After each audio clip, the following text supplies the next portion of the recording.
నేను ముఖ్యమంత్రి గారు ఉండగా కావాల్సుకొని గిల్లి కజ్జాలు పెట్టుకొని మమ్మల్ని తిట్టే ప్రయత్నం చేశారు. ఏ మాత్రమే ఒక్క వాయిస్ కూడా మాట్లాడలే, అన్పార్లమెంటరీ వాళ్ళే ముఖ్యమంత్రిని మాట్లాడలే, పర్సనల్ ఎవరితో మాట్లాడలే.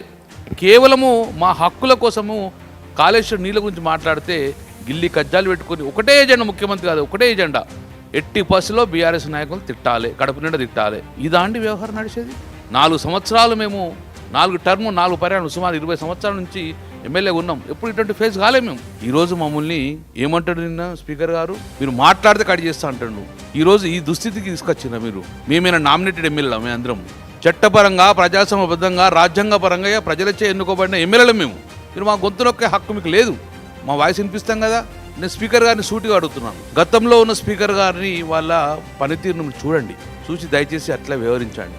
లేదా ఎజెండా పంపినట్టే మాకు కూడా అందరికి ఆన్సర్లు పంపండి. ఇదే మాట్లాడాలి, ఇది కరెక్ట్ ఎక్కువ మాట్లాడితే నిర్బంధం చేస్తాం, 1975 చేసినట్టు ఎమర్జెన్సీ ప్రకటిస్తామని చెప్పేసి అలానే మీరు మాకు ఏం మాట్లాడడం ఆన్సర్ పంపించండి. మీకు అట్లే మాట్లాడతాం, మీకు అంతకనే ఏం చేస్తాం మేము. కాబట్టి స్పీకర్ గారు డెఫినెట్గా మీరు వ్యవహారశీలు మార్చుకోవాలి, మా గొంతు నొక్కే ప్రయత్నం మానుకోండి, మాకు స్వేచ్ఛనివ్వండి. ఉమ్మడి రాష్ట్రంలో మమ్మల్ని ఇంత నిర్బంధం చేయలేదు, ఉమ్మడి రాష్ట్రం మాకు గొంతు నొక్కలేదు.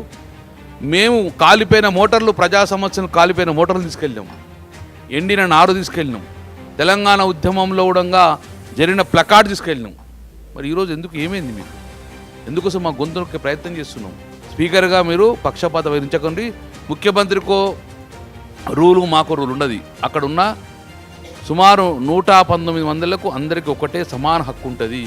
అది కాపాడే బాధ్యత ఒక గౌరవ చైర్ మీద మీరు ఉన్నది. కాబట్టి మీరు దయచేసి ఆ చైర్ను డెఫినెట్గా మీకు మా కోసం పనిచేయాలని చెప్పేసి, గతంలో తెలంగాణ ఉద్యమంలో మేము ఉమ్మడి రాష్ట్రంలో మాకు అవమానం జరగలేదు, మీరు మాకు అవమానం చేసే విధంగా వ్యవహరించారు కాబట్టి మేము నిన్ను బైకాట్ చేసినాం. ఇప్పటికైనా మీ వ్యవహారశీలు మార్చుకొని ప్రతిపక్షాలు కూడా సమయం ఇవ్వండి.